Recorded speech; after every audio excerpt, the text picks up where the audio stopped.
Hey guys, this is percentile rank. Question number 2. The data below shows a salary of 220 employees in a company in increasing order. So the lowest guy on the totem pole is making $22,000 a year. Highest guy's making $78,000 a year.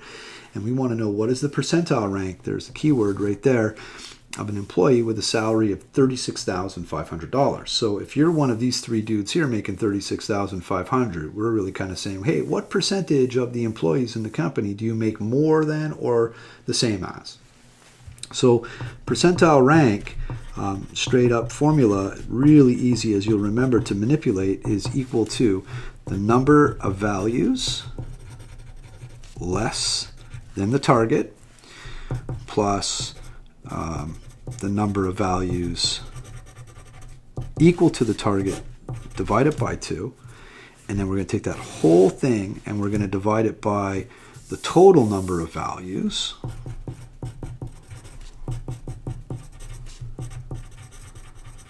and we'll multiply that by 100, and then at the very end always round up. And it's going to be interesting in this particular example when we see that. So we're going to just move straight over to calculation land over here, and we'll say, hey, our percentile rank, or our PR, is equal to, so the number of values less than 36,500. So here's our 36,500s right over here, and we can see there's 3 of those. But the numbers less are all these guys over here. So they've kind of grouped them and counted them for us.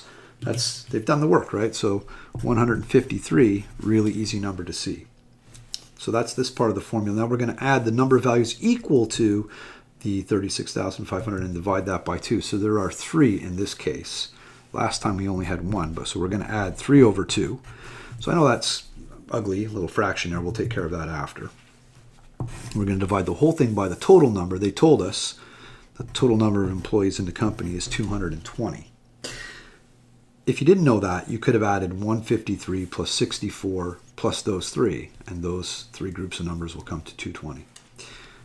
And so all we have to do now is kind of simplify this and round it off. Sorry about that, didn't have my calculator in the shot there.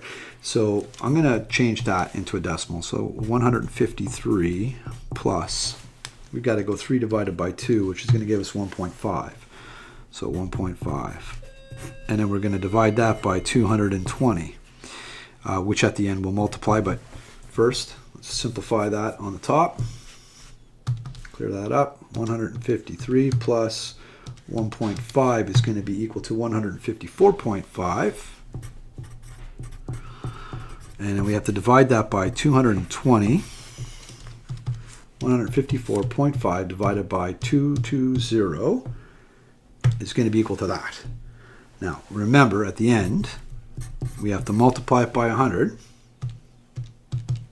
hit that equals, and now we get this number over here, 70.22 something or other.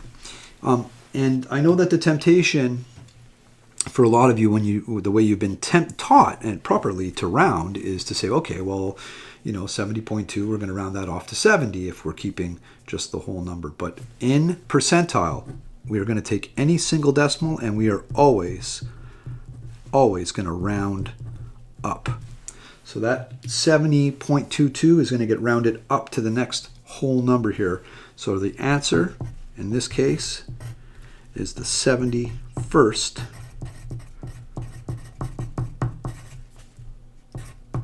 percentile. Okay, so don't get fooled, right? Always make sure you round that decimal up when we're doing percentile. Of course, that'll be different when we're doing percentile backwards, but we'll get there.